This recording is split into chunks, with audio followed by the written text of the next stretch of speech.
भरद्वाज मुनि बसहि प्रयागा, जिनहि राम पदयदि अनुरागा। तापस समदम दया निधाना, परमारथ पथ परम सुजाना। माघ मकर गत रवि जब होई, तीरथ पति हैं आव सब कोई। देव दनुज की नर नर श्रेणी, सादर माजहि सकल त्रिवेणी। पूजहि माधव जलज पद जल जाता, परसी अखय बट हरषित गाता। भरद्वाजयाश्रम अति पावन, परम रम्य मुनिवर मन भावन। इस प्रकार से हम देखते हैं कि जिनकी रघुनाथ के चरण कमलों में प्रीति है और हृदय में धारण करके उनको अप्रसाद पाकर श्रेष्ठ मुनियों के मिलन का सुंदर संवाद वर्णन करता। भरद्वाज मुनि प्रयाग में बसते हैं। उनका श्री राम जी के चरणों में अत्यंत प्रेम है। वे तपस्वी, निर्गृहित चित्त, जितेंद्रिय, दया के निधान और परमार्थ के मार्ग में बहुत बड़े चतुर हैं। माधव में जब माघ में सूर्य जब मकर राशि पर आते हैं, तब लोग तीर्थराज प्रयाग के लिए चल देते हैं। देवता, दैत्य, किन्नर और मनुष्यों के समूह सब आदर पूर्वक त्रिवेणी में स्नान करते हैं। त्रिवेणी माधव जी के चरण कमलों को पूजते हैं और अक्षय वट का स्पर्श करके शरीर को खुशी मिलती है। भरद्वाज जी का आश्रम बहुत ही पवित्र, परम रमणीय और श्रेष्ठ मुनिमन को लुभाने वाला है।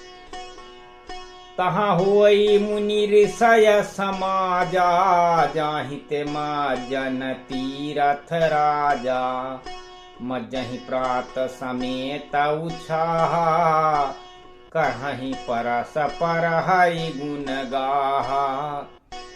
तीर्थराज प्रयाग में जो स्नान करने जाते हैं, उन ऋषि मुनियों का समाज वहाँ भरद्वाज के आश्रम में जुटता है। प्रातःकाल सब उत्साहपूर्वक गंगा जी में जाकर के नहाते हैं और फिर परस्पर भगवान के गुणों की गाथाओं का गान करते हैं।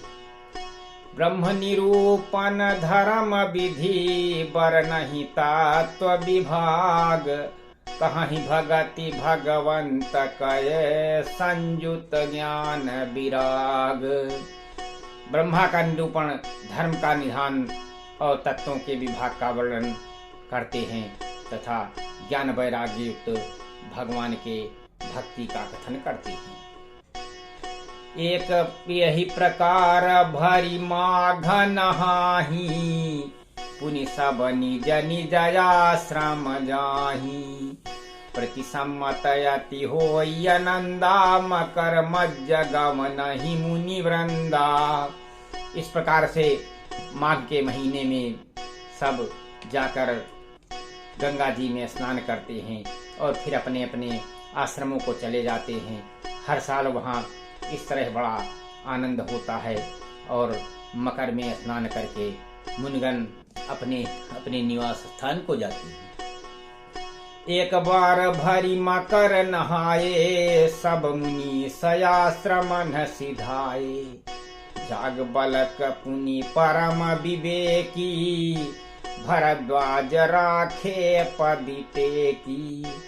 एक बार पूरे मकर भर स्नान करके, पूरे माघ भर स्नान करके अपने अपने सब आश्रम को लौट गए और सारे मुनि परम ज्ञानी याज्ञवल्क्य मुनि के चरण पकड़कर भरद्वाज जी ने उनको अपने यहाँ रख लिया। सादर चरण सरोज पखारे, यति पुनीत आसन बैठारे। कर पूजा मुनि सुजस बखानी, बोले अति पुनीत मृदुबानी। कितना विद्वानों के प्रति उस समय प्रेम था, इस बात को ये चौपाई दर्शाती है कि बहुत आदर के साथ उनके चरणों को उन्होंने धोया और बढ़िया आसन पर उनको बैठाल कर उनकी पूजा की और उनके जो है यशों का बखान किया और सुंदर वाणी में बोले, नाथ एक संशय बड़ मोरे, करगत वेद तत्व सब तोरे।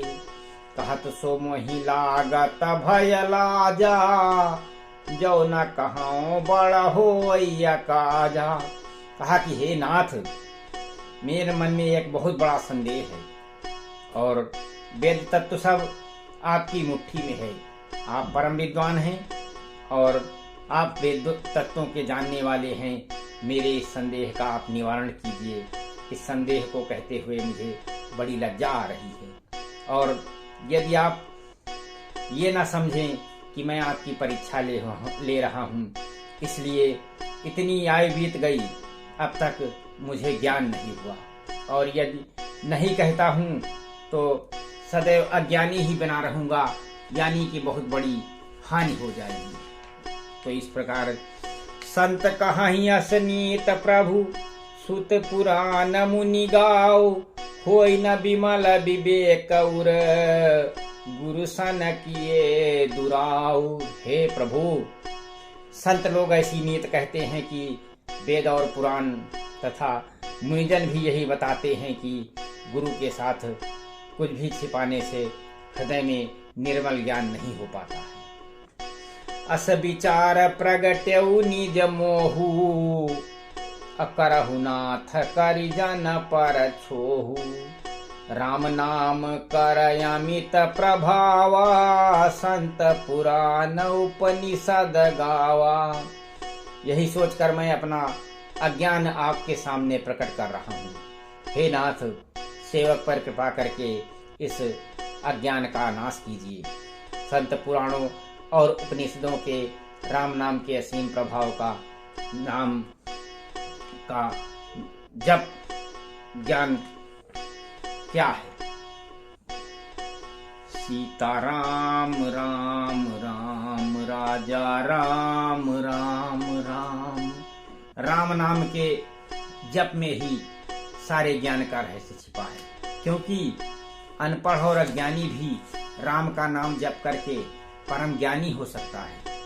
तो फिर इतने बड़े विद्वान होने का मतलब क्या है?